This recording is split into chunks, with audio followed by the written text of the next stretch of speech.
अक्सर जब हम भारतीय संविधान के बारे में सोचते हैं, तो हमारे दिमाग में बस कुछ कड़े नियमों, अनुच्छेदों और कानूनी धाराओं की तस्वीर उभरती है। हाँ, बिल्कुल। और ऐसा लगता है जैसे ये सिर्फ वकीलों और अदालतों के लिए लिखी गई कोई बहुत ही नीरस और जटिल सी किताब है। सही कहा। लेकिन आज के इस गहन विश्लेषण में हम जो अध्ययन सामग्री देख रहे हैं, वो इस धारणा को पूरी तरह से बदल देती है। एकदम से, क्योंकि आज हम जिस विषय पर चर्चा कर रहे हैं, वो है संविधान में शिक्षा से जुड़े प्रावधान। और इसे देखकर ये साफ हो जाता है कि हमारा संविधान कोई रुकी हुई या जड़ किताब नहीं है। बल्कि ये एक जीवंत दस्तावेज है, जो समय के साथ हमारी और समाज की जरूरतों के साथ सांस लेता है और विकसित होता है। और मैं यहाँ ये भी जोड़ना चाहूंगी कि आज हमारे सामने जो नोट्स हैं, वो बहुत ही विशिष्ट हैं। ये मुख्य रूप से उच्च शिक्षा की परीक्षाओं जैसे यूजीसी नेट, जेआरएफ और असिस्टेंट प्रोफेसर की तैयारी के नजरिए से तैयार किए गए हैं। मतलब इनमें बहुत गहराई है और हमारा लक्ष्य यहाँ सिर्फ अनुच्छेदों को रटना नहीं है, बल्कि ये समझना है कि इन कानूनी शब्दों के पीछे की असली सोच क्या थी। बिल्कुल, एक समाज के रूप में हम कहाँ थे और शिक्षा को लेकर हमारी सोच कैसे बदली। हमें उन वैचारिक आधारों को डिकोड करना है जो अक्सर किताबों के पन्नों में छिप जाते हैं। इसी विकास यात्रा में मुझे एक बहुत ही हैरान करने वाली बात पता चली। जब मैं नोट्स को पढ़ रहा था, तो मुझे लगा कि दुनिया के सबसे बड़े लोकतांत्रिक देश के संविधान में शिक्षा का अधिकार तो पहले दिन से ही सबसे बड़े अक्षरों में लिखा होगा। और सच्चाई इसके बिल्कुल उलट निकली। है ना? हाँ, एकदम उलट। क्या ये सच है कि जब 1950 में हमारा संविधान लागू हुआ, तो उसमें हर बच्चे के लिए शिक्षा के अधिकार का कोई स्पष्ट कानूनी तौर पर लागू करने योग्य उल्लेख था ही नहीं? जी हाँ, ये वास्तव में भारतीय इतिहास का एक बहुत ही दिलचस्प और यथार्थवादी पहलू है। देखिए, जब भारत आजाद हुआ तो देश के हालात क्या थे? खजाना खाली था, बुनियादी ढांचे की कमी थी और गरीबी तो चरम पर थी। बिल्कुल। संविधान निर्माता बहुत आदर्शवादी तो थे, लेकिन वे व्यावहारिक भी थे। वो जानते थे कि अगर उन्होंने पहले ही दिन मुफ्त शिक्षा को एक ऐसा मौलिक अधिकार बना दिया जिसके लिए लोग सीधे सुप्रीम कोर्ट जा सकें, तो नई नवेली सरकार मुकदमों के बोझ तले दब जाएगी। क्योंकि सरकार के पास तो स्कूल बनाने के पैसे ही नहीं थे उस वक्त। एकदम सही। इसलिए उन्होंने बहुत ही समझदारी से शिक्षा को राज्य के नीति निदेशक तत्वों यानी डायरेक्टिव प्रिंसिपल्स में रख दिया। इसका सीधा सा मतलब था कि ये हमारा लक्ष्य है और जब भी राज्य के पास पैसे हो, इसे पूरा कीजिएगा। ये तो बहुत ही शानदार नजरिया है इसे देखने का। मतलब एक तरह से उन्होंने एक बीज बो दिया था और उसे सींचने के लिए संसाधनों का इंतजार कर रहे थे। हाँ, और जैसे जैसे दशक बीते, देश की आर्थिक स्थिति थोड़ी बेहतर हुई। समाज में ये चेतना आई कि शिक्षा कोई लग्जरी या विशेषाधिकार नहीं है, बल्कि तो रोटी और मकान जितनी बुनियादी जरूरत है। बिल्कुल। और एक लंबी कानूनी लड़ाई, सुप्रीम कोर्ट के कई ऐतिहासिक फैसलों और सामाजिक आंदोलनों के बाद वो बीज एक पेड़ बना। और ये यात्रा नीति निर्देशक तत्वों की एक इच्छा से शुरू होकर 2009 के ऐतिहासिक शिक्षा का अधिकार यानी आरटीई अधिनियम तक पहुंची। जी, और इस अधिनियम ने केंद्र और राज्य सरकारों की जवाबदेही तय कर दी कि अब आप संसाधनों की कमी का बहाना नहीं बना सकते। इसी पूरी यात्रा में एक ऐसा पड़ाव है जिसे इन नोट्स में गेम चेंजर कहा गया है। मैं 2002 के 86वें संविधान संशोधन की बात कर रहा हूँ। ये उच्च शिक्षा परीक्षाओं के लिए सबसे महत्वपूर्ण विषयों में से एक है। इसमें एक बहुत ही दिलचस्प कॉन्सेप्ट का जिक्र है, जिसे शिक्षा का त्रिकोण कहा गया है। जब मैंने इसे पहली बार पढ़ा तो मैं थोड़ा उलझ गया था कि एक ही संशोधन ने संविधान के 3 अलग-अलग हिस्सों को कैसे और क्यों बदल दिया। इस त्रिकोण को समझना बहुत जरूरी है। इसे ऐसे समझिए कि अगर आपको शिक्षा को पूरे देश में जमीनी स्तर पर लागू करना है, तो आप सिर्फ सरकार को आदेश देकर काम नहीं चला सकते। तो फिर क्या करना होगा? आपको बच्चों, माता पिता और सरकार, इन तीनों को एक सूत्र में बांधना होगा। और इस 86वें संशोधन ने ठीक यही किया। इसने संविधान के 3 अलग-अलग कोनों को एक साथ छुआ। तो चलिए इस त्रिकोण को डिकोड करते हैं। इसका पहला कोना क्या है? पहला कोना है भाग 3, जो हमारे मूल अधिकार हैं। यहाँ अनुच्छेद 21A जोड़ा गया, जिसने 6 से 14 वर्ष के बच्चों के लिए मुफ्त और अनिवार्य शिक्षा को उनके जीवन जीने के अधिकार के बराबर ला खड़ा किया। यानी अब ये बच्चे का ऐसा अधिकार हो गया जिसे कोई छीन नहीं सकता। ये बहुत बड़ा कदम था। तो इस त्रिकोण का दूसरा कोना कौन सा है? दूसरा कोना है भाग 4A, जहां हमारे मूल कर्तव्य आते हैं। संशोधन ने अनुच्छेद 51A के रूप में 11वां मूल कर्तव्य जोड़ दिया। अच्छा, तो ये माता पिता के लिए था? बिल्कुल। ये सीधा संदेश था माता पिता और अभिभावकों के लिए कि देखिए सरकार तो स्कूल खोल रही है, लेकिन बच्चों को स्कूल भेजने की जिम्मेदारी आपकी है। और तीसरा कोना है भाग 4 यानी नीति निदेशक तत्व, जहां पहले शिक्षा हुआ करती थी। हाँ, याद है हमने बात की थी कि पहले शिक्षा यहीं थे। तो जब 6 से 14 साल के बच्चों का अधिकार अनुच्छेद 21A में चला गया, तो पुराने अनुच्छेद 45 की जगह खाली हो गई। तो वहां खाली जगह पर क्या किया गया? वहां प्रारंभिक बाल्यावस्था देखरेख यानी अर्ली चाइल्डहुड केयर का लक्ष्य रख दिया गया। मतलब 6 वर्ष से कम उम्र के बच्चों की शिक्षा और पोषण का लक्ष्य। ये तो सच में एक मास्टर स्ट्रोक था। मतलब 0 से 6 साल तक की जिम्मेदारी अनुच्छेद 45 में राज्य की नीति का हिस्सा बन गई और 6 से 14 साल का पूरा ढांचा अधिकारों और कर्तव्यों के रूप में पक्का कर दिया गया। एकदम सही। और यही त्रिकोण परीक्षाओं में बार बार पूछा जाता है। लेकिन मुझे यहाँ मुफ्त और अनिवार्य शब्दों के व्यवहारिक अर्थ को लेकर थोड़ी और गहराई में जाना है। अक्सर मुफ्त का मतलब हम सिर्फ ट्यूशन फीस न लगने से लगाते हैं। क्या आरटीई अधिनियम के तहत इसका मतलब सिर्फ इतना ही है? नहीं, इसका दायरा बहुत बड़ा है। आरटीई एक्ट के तहत मुफ्त का मतलब सिर्फ फीस माफ करना नहीं है। इसका कानूनी मतलब है कि किसी भी बच्चे या उसके माता पिता पर कोई भी ऐसा वित्तीय बोझ नहीं डाला जाएगा जो उस बच्चे को प्रारंभिक शिक्षा पूरी करने से रोक सके। मतलब अगर किताबें, यूनिफॉर्म या स्कूल बैग न होने की वजह से बच्चा स्कूल नहीं आ पा रहा है, तो क्या वो भी मुफ्त शिक्षा के अधिकार का हनन माना जाएगा? 100% माना जाएगा। और अनिवार्य शब्द तो इससे भी ज्यादा गंभीर जिम्मेदारी तय करता है। अनिवार्य का मतलब ये नहीं है कि पुलिस आकर बच्चे को जबरदस्ती स्कूल ले जाएगी। तो इसका कानूनी अर्थ क्या है? इसका अर्थ है कि ये सरकार, प्रशासन और स्थानीय अधिकारियों की अनिवार्य जिम्मेदारी है कि वे सुनिश्चित करें कि बच्चे का एडमिशन हो, वो रोज स्कूल आए और 8वीं तक की पढ़ाई पूरी करे। ये पूरी तरह से स्टेट का सिरदर्द है। इन नोट्स में लाल रंग से एक चेतावनी भी हाईलाइट की गई है, जिसे आयु का जाल या एज ट्रैप कहा गया है। ये क्या है? क्या अक्सर लोग उम्र को लेकर परीक्षाओं में गलती कर बैठते हैं? हाँ, और जो छात्र यूजीसी नेट या असिस्टेंट प्रोफेसर की तैयारी कर रहे होते हैं, वे अक्सर इस जाल में फंस जाते हैं। वो कैसे? देखिए, अनुच्छेद 21A जो मूल अधिकार है और अनुच्छेद 51A के जो मूल कर्तव्य हैं, इन दोनों का दायरा 6 से 14 वर्ष की आयु है। लेकिन जैसे ही सवाल अनुच्छेद 45 का आता है, तो उसका लक्ष्य समूह 6 वर्ष से कम आयु के बच्चे हैं। अच्छा, तो अक्सर जल्दबाजी में लोग हर जगह 14 वर्ष टिक कर देते होंगे। बिल्कुल। लेकिन 86वें संशोधन के बाद 6 वर्ष से कम और 6 से 14 वर्ष के बीच का ये विभाजन बहुत ही सख्त है और इसे हमेशा याद रखना चाहिए। ये बहुत ही काम की बात है। अब जब हम बच्चों को स्कूल ले ही आए, तो सबसे बड़ा सवाल ये उठता है कि क्या स्कूल के अंदर सबके लिए समान अवसर हैं? यहीं से हम संविधान के उस हिस्से में प्रवेश करते हैं जो समानता और सामाजिक न्याय की नींव है। मैं अनुच्छेद 15 की बात कर रहा हूँ। अनुच्छेद 15 एक साफ तौर पर कहता है कि राज्य धर्म, मूलवंश, जाति, लिंग या जन्म स्थान के आधार पर कोई भेदभाव नहीं करेगा। ये सुनने में बहुत अच्छा लगता है। लेकिन फिर सवाल आता है कि शिक्षा में विशेष प्रावधान, कोटा या आरक्षण क्यों है? हाँ, ठीक, यही मेरा सवाल था। पहली नजर में क्या ये 15(1) के नियम का सीधा उल्लंघन नहीं लगता? ये एक बहुत ही शानदार और परीक्षाओं में सबसे ज्यादा पूछे जाने वाला कंसेप्चुअल सवाल है। इसे समझने के लिए हमें औपचारिक समानता यानी फॉर्मल इक्वालिटी और तात्विक समानता यानी सब्सटेंटिव इक्वालिटी के बीच का अंतर समझना होगा। इसे किसी उदाहरण से समझाएं तो बेहतर होगा। मान लीजिए 2 लोग एक दौड़ में हिस्सा ले रहे हैं। एक व्यक्ति पक्के ट्रैक पर खड़े होकर दौड़ने वाला है और दूसरे के पैरों में भारी जंजीरें बंधी हैं।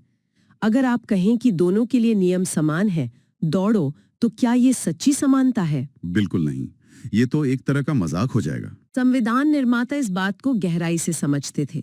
वे जानते थे कि भारतीय समाज हजारों सालों की ऐतिहासिक असमानताओं से भरा हुआ है। मतलब अनुच्छेद 15 एक सामान्य नियम बनाता है, लेकिन उसी अनुच्छेद के अगले हिस्से उन जंजीरों को तोड़ने का काम करते हैं। एकदम सही पकड़ा आपने।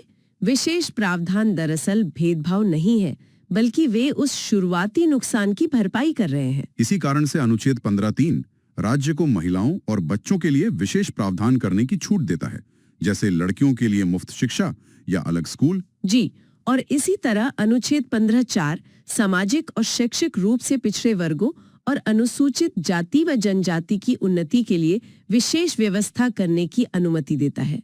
ये कोई विरोधाभास नहीं है, ये सच्ची समानता हासिल करने का एक तरीका है। ये नजरिया वाकई दिमाग के जाले साफ कर देता है।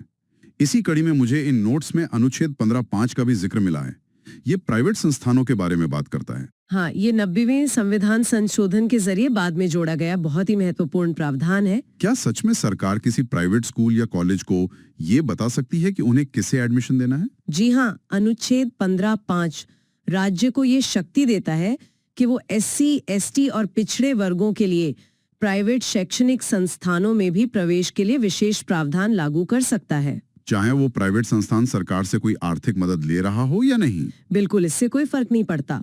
लेकिन यहाँ एक बहुत बड़ा अपवाद है जो परीक्षाओं में सीधा पूछा जाता है। वो अपवाद क्या है? ये नियम अल्पसंख्यक संस्थानों यानी माइनॉरिटी इंस्टीट्यूशंस पर लागू नहीं होता। अल्पसंख्यक संस्थानों को बाहर क्यों रखा गया है? ये तो एक बहुत ही बारीक पेच लगता है। क्योंकि अल्पसंख्यक संस्थानों को संविधान के अनुच्छेद 30 के तहत अपनी पसंद के संस्थान स्थापित करने और उन्हें अपने तरीके से चलाने का एक अलग मौलिक अधिकार मिला हुआ है।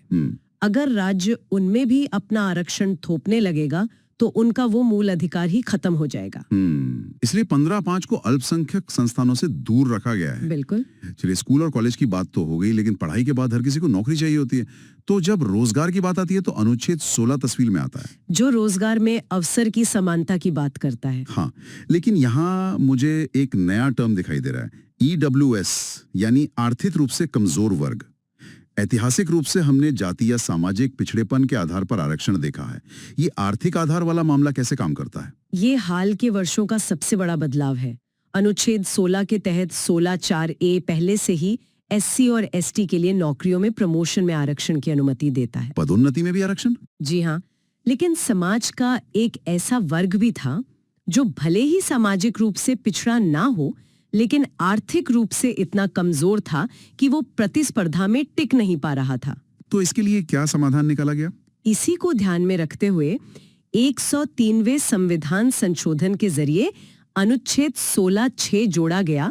ये राज्य को आर्थिक रूप से कमजोर वर्गों के लिए रोजगार में अधिकतम 10% अतिरिक्त कोटे की व्यवस्था करने की अनुमति देता है। और ये कोटा पुरानी आरक्षण श्रेणियों से अलग है? एकदम अलग। ये इस बात का सबसे बड़ा प्रमाण है कि संविधान कैसे समाज की बदलती वास्तविकताओं के साथ खुद को ढालता है। ये सच में एक जीवंत दस्तावेज होने का सबूत है। रोजगार में एक और बात अक्सर सुनने में आती है, लोकल लोगों को नौकरी में प्राथमिकता देना। कई राज्य सरकारें अक्सर ऐसा कानून बनाने की कोशिश करती हैं। यहीं पे बहुत से उम्मीदवार गलती करते हैं। अच्छा, तो असल नियम क्या है? अनुच्छेद 16(3) स्पष्ट रूप से कहता है कि रोजगार में निवास स्थान या रेजिडेंस के आधार पर कोई भी नियम बनाने का अधिकार केवल और केवल संसद के पास है, राज्य की विधायिका के पास नहीं। मतलब राज्य सरकारें खुद से ऐसा कोई कानून लागू नहीं कर सकती? नहीं कर सकती। और ये पूरे देश को एक सूत्र में बांधे रखने के लिए किया गया था, ताकि हर राज्य अपने ही दरवाजे बंद न कर ले। जब हम अवसरों और समानता की बात कर ही रहे हैं, तो इन नोट्स में एक ऐसे अनुच्छेद का जिक्र है जो सीधे तौर पर शिक्षा का नहीं बल्कि इंसानी गरिमा का है। मैं अनुच्छेद 17 की बात कर रहा हूँ, जो छुआछूत का अंत करता है। हाँ। एक शिक्षा के फ्रेमवर्क में हम इसे इतनी गहराई से क्यों पढ़ रहे हैं? क्योंकि एक शिक्षक के तौर पर हमें ये समझना होगा कि शिक्षा केवल किताबों तक सीमित नहीं है। ये इस बात पर निर्भर करती है कि आप कक्षा में किसके साथ बैठते हैं। ऐतिहासिक रूप से अस्पृश्यता ने समाज के एक बहुत बड़े वर्ग को शिक्षा से पूरी तरह वंचित रखा था। बिल्कुल। अगर आप छुआछूत का अंत नहीं करेंगे तो आप स्कूल खोलकर भी क्या कर लेंगे? बच्चे स्कूल ही नहीं आ पाएंगे। इसलिए अनुच्छेद 17 शिक्षा के लोकतंत्रीकरण की सबसे पहली सीढ़ी है। और शायद इसी सोच को आगे बढ़ाता है अनुच्छेद 46, जो राज्य को यह निर्देश देता है कि वो कमजोर वर्गों, विशेष रूप से SC और ST के शैक्षिक और आर्थिक हितों को बहुत ही विशेष देखभाल के साथ बढ़ावा दे। एकदम सही। और उन्हें हर तरह के सामाजिक अन्याय से बचाए। इसके साथ ही अनुच्छेद 41 भी है, जो कहता है कि राज्य अपनी आर्थिक क्षमता की सीमाओं के भीतर शिक्षा और काम का अधिकार सुनिश्चित करेगा। मतलब ये सब कुछ एक दूसरे से कितनी खूबसूरती से जुड़ा हुआ है। चलिए, अब इस चर्चा का रुख एक ऐसे विषय की ओर मोड़ते हैं जिस पर आज भी बहुत बहस होती है, धर्म और शिक्षा। ये बहुत ही संवेदनशील और महत्वपूर्ण हिस्सा है। अनुच्छेद 25 व्यक्तिगत धार्मिक स्वतंत्रता की बात करता है, लेकिन ये स्वतंत्रता कोई फ्री पास तो नहीं है कि आप जो चाहें वो करें, है ना? बिल्कुल नहीं। अनुच्छेद 25(1) हर व्यक्ति को अपनी अंतरात्मा की आवाज सुनने और अपने धर्म को आबाद रूप से मानने की आजादी देता है, लेकिन इसके ठीक बाद 25(2) आता है, जो कुछ शर्तें लगाता है। हाँ, वो साफ कहता है कि आपकी धार्मिक स्वतंत्रता सार्वजनिक व्यवस्था, नैतिकता और स्वास्थ्य के अधीन है। राज्य किसी भी ऐसी आर्थिक या राजनीतिक गतिविधि को नियंत्रित कर सकता है जो धर्म के नाम पर की जा रही हो। लेकिन जो सबसे जटिल हिस्सा मुझे लगा वो है स्कूलों के अंदर धार्मिक शिक्षा का दिया जाना। अनुच्छेद 28 के जो नियम हैं वे किसी भूल भुलैया जैसे लगता है। हाँ, कई बार ये कंफ्यूज करते हैं। इन नोट्स में एक बहुत ही तार्किक तरीका दिया गया है इसे डिकोड करने का। क्या आप इसे थोड़ा सरल भाषा में समझा सकती हैं कि आखिर किस स्कूल में धार्मिक शिक्षा दी जा सकती है और कहाँ नहीं? इसे 3 साफ सुथरी श्रेणियों में बांटकर समझना सबसे आसान है। बस ये सोचिए कि स्कूल को पैसा कहाँ से मिल रहा है और उसे किसने बनाया है। ठीक है, तो पहली श्रेणी क्या है? पहली श्रेणी है, अगर कोई स्कूल पूरी तरह से सरकार के पैसे से चलता है, जैसे कोई सरकारी स्कूल या केंद्रीय विद्यालय, तो वहाँ धार्मिक शिक्षा बिल्कुल मना है। यानी फुल गवर्नमेंट फंडिंग का मतलब है जीरो रिलीजन। ये तो एकदम स्पष्ट है।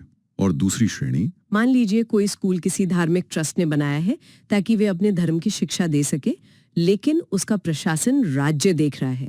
ऐसे स्कूलों में धार्मिक शिक्षा देने की अनुमति होती है, क्योंकि स्कूल को बनाने का मूल उद्देश्य ही वही था, तो ट्रस्ट रूल्स लागू होंगे। बिल्कुल। और अब आती है तीसरी श्रेणी। अगर कोई प्राइवेट स्कूल है जिसे सरकार से मान्यता मिली है या थोड़ी बहुत आर्थिक मदद मिल रही है, यहाँ धार्मिक शिक्षा स्वैच्छिक हो जाती है। स्वैच्छिक मतलब वॉलंटरी? हाँ, मतलब आप वहाँ धार्मिक शिक्षा दे तो सकते हैं, लेकिन आप किसी भी बच्चे को उसमें भाग लेने के लिए मजबूर नहीं कर सकते। और अगर बच्चा नाबालिग है तो क्या होगा? तो उसके माता पिता की सहमति के बिना उसे किसी धार्मिक प्रार्थना या कक्षा में नहीं बिठाया जा सकता। ये मैट्रिक्स तो बहुत ही कमाल का है। मतलब अगर सरकार का पूरा पैसा है तो धर्म की कोई जगह नहीं, अगर ट्रस्ट का है तो छूट है, और अगर थोड़ी मदद है तो सहमति जरूरी है। इसे ऐसे याद रखेंगे तो परीक्षा में कभी गलती नहीं होगी। इसके बाद अल्पसंख्यकों के अधिकारों की बात आती है। अनुच्छेद 29 और 30। हमने अभी 15(5) में बात की थी कि अल्पसंख्यक संस्थानों पर कुछ नियम लागू नहीं होते। तो कोई संस्था अल्पसंख्यक है या नहीं, ये तय कैसे होता है? ये परीक्षाओं का एक और बहुत ही ट्रिकी या घुमावदार हिस्सा है, जहाँ अक्सर सवाल बनते हैं। हाँ, क्योंकि लोग अक्सर इसमें जाति या क्षेत्र को जोड़ देते हैं। बिल्कुल। देखिए, अनुच्छेद 29 एक भारत में रहने वाले किसी भी नागरिक वर्ग को अपनी विशिष्ट भाषा, लिपि या संस्कृति को बचाने का अधिकार देता है, और 30 एक अल्पसंख्यकों को अपनी पसंद के शैक्षणिक संस्थान खोलने का अधिकार देता है। लेकिन यहाँ सबसे बड़ा पेंच क्या है? पेंच ये है कि संविधान के तहत अल्पसंख्यक का दर्जा केवल और केवल 2 आधारों पर तय होता है, या तो धर्म के आधार पर या भाषा के आधार पर। यानी रिलीजन और लैंग्वेज। जी हाँ, बस ये 2 ही आधार हैं। जी हाँ, कोई भी संस्था, जाति या किसी अन्य आधार पर खुद को अल्पसंख्यक घोषित करके इन अधिकारों का दावा नहीं कर सकती। ये बात एकदम दिमाग में बैठा लेनी चाहिए। ये बहुत ही स्पष्ट और जरूरी जानकारी है। अब जब हम भाषा की बात कर ही रहे हैं तो अपने आखिरी मुख्य विषय पर आते हैं, भाषाई सुरक्षा। मातृभाषा में पढ़ना कितना जरूरी है, ये तो आज की नई शिक्षा नीति भी बहुत जोर देकर कहती है। हाँ, और संविधान का अनुच्छेद 350(a) भी यही कहता है। तो क्या इसका मतलब ये है कि देश के हर इंजीनियरिंग या मेडिकल कॉलेज को अब स्थानीय भाषा में पढ़ाना होगा? यहीं पर अक्सर लोग फिर से गलती कर बैठते हैं। अनुच्छेद 350(a) बहुत ही विशिष्ट है। वो कैसे? ये कहता है कि राज्य भाषाई अल्पसंख्यक वर्गों के बच्चों को मातृभाषा में शिक्षा की सुविधाएं प्रदान करेगा, लेकिन केवल प्राथमिक स्तर पर, प्राइमरी स्टेज पर। हाँ, ये बहुत ही महत्वपूर्ण शब्द है। ये माध्यमिक या उच्च शिक्षा पर अनिवार्य रूप से लागू नहीं होता। तो इसका मुख्य उद्देश्य सिर्फ शुरुआती पढ़ाई को आसान बनाना है। बिल्कुल, ताकि जब बच्चा पहली बार स्कूल आए तो वो भाषा के कारण डरे नहीं, उसे अपनी माँ की भाषा में शुरुआती ज्ञान मिल सके। ये तो बच्चों के लिए बहुत ही गहरी मनोवैज्ञानिक सुरक्षा है। और ये सब जमीन पर सही से हो रहा है या नहीं, ये कौन देखता है? इसके लिए अनुच्छेद 350(b) बनाया गया है। इसके तहत भारत के राष्ट्रपति भाषाई अल्पसंख्यकों के लिए एक विशेष अधिकारी नियुक्त करते हैं। तो इस अधिकारी का काम क्या होता है? इसका काम पूरे देश में ये जांचना है कि भाषाई अल्पसंख्यकों को जो संवैधानिक सुरक्षा मिली है वो काम कर रहे हैं या नहीं, और ये अपनी रिपोर्ट सीधे राष्ट्रपति को सौंपता है। और भाषाओं की इस पूरी चर्चा में एक अनुच्छेद ऐसा है जो खास तौर पर हिंदी के बारे में बात करता है, अनुच्छेद 351। लेकिन इसके शब्द बहुत ही खूबसूरत और अलग लगे मुझे। हाँ, ये सिर्फ हिंदी थोपने की बात नहीं करता। बिल्कुल, ये भारत की सामासिक संस्कृति यानी कंपोजिट कल्चर की बात करता है। इसका वास्तविक मतलब क्या है? चिता का एक अद्भुत उदाहरण है। ये संघ को यानी केंद्र सरकार को निर्देश देता है कि वो हिंदी का प्रसार करे। लेकिन किसी पर दबाव डालकर नहीं? एकदम नहीं, बल्कि हिंदी को एक ऐसे माध्यम के रूप में विकसित करके जो पूरे भारत की मिलीजुली संस्कृति को व्यक्त कर सके। इसमें स्पष्ट रूप से लिखा है कि हिंदी अपने शब्दकोश के लिए मुख्य रूप से संस्कृत पर निर्भर करेगी। और जरूरत पड़ने पर क्या होगा? जरूरत पड़ने पर वो भारत की अन्य सभी भाषाओं से शब्द ग्रहण करेगी। ये हिंदी को एक बहती हुई नदी की तरह देखता है जो हर राज्य से गुजरते हुए वहाँ के कुछ शब्द अपने अंदर समेट ले। क्या बात है! मतलब भाषा लोगों को बांटने के लिए नहीं बल्कि जोड़ने के लिए है। बिल्कुल, और एक शिक्षक के रूप में हमें यही दृष्टिकोण अपनी कक्षाओं में भी ले जाना चाहिए। ये चर्चा बहुत ही विस्तृत और ज्ञानवर्धक रही। हमने इतिहास से लेकर कानूनी पेचों तक का सफर तय किया। चलिए चीजों को समेटने के लिए एक त्वरित मास्टर समरी कर लेते हैं ताकि परीक्षा की तैयारी करने वाले उम्मीदवारों के दिमाग में सब कुछ अच्छे से बैठ जाए। ये बहुत जरूरी है। अगर हम शिक्षा से जुड़े पूरे संवैधानिक फ्रेमवर्क को देखें तो ये मुख्य रूप से 4 भागों में बटा है। तो पहला भाग कौन सा है? पहला है भाग 3 यानी मूल अधिकार, जिसमें हमने समानता, धर्म और अल्पसंख्यकों के अधिकार देखे।